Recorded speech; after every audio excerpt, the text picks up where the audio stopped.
مساء الخير عليكم. هكون معاكم ام رودي من قناه ساميه وبناتها. ان شاء الله النهارده هنعمل مع بعض لحمه بطريقه جديده وحلوه. لو زهقتي من سلق اللحمه تقدري تعملي الطريقه دي. عندي المقادير هنا، عندي كيلو ونص لحمه او حسب ما انتي ما هتعملي. بصي هي يعني ايه، مش قطع كبيره قوي، مش صغيره الحجم ده. عندي دول جزرتين متقطعين دواير كده، معلقه هريسه كبيره، هريسه فلفل. عندي معلقتين صلصة طماطم او تقدري تقطعي طماطم طرنشات.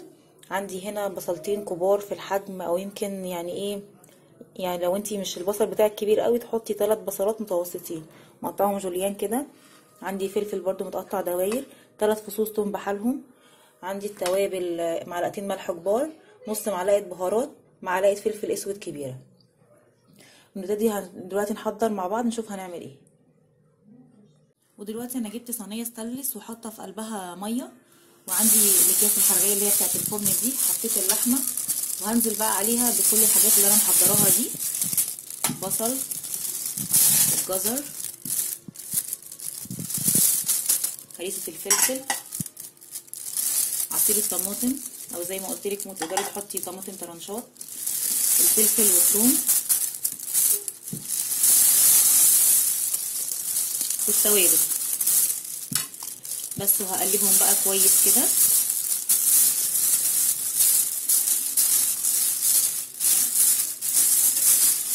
لو انت عايزه بقى تحطي فيها، تزودي على التوابل دي زي ما انت عايزه تحطي حبهان، ورق لوري.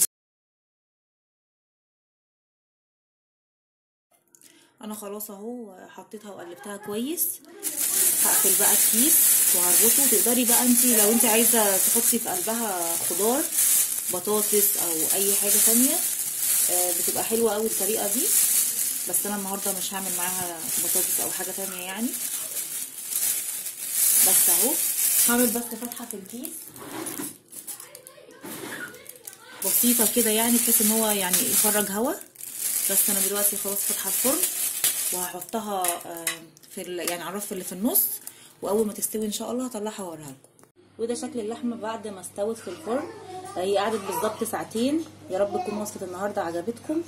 كنت معاكم ام رودي من قناه ساميه وبناتها، وما تنسوش بقى تعملوا اشتراك في القناه وتفعلوا الجرس وتعملوا لايك.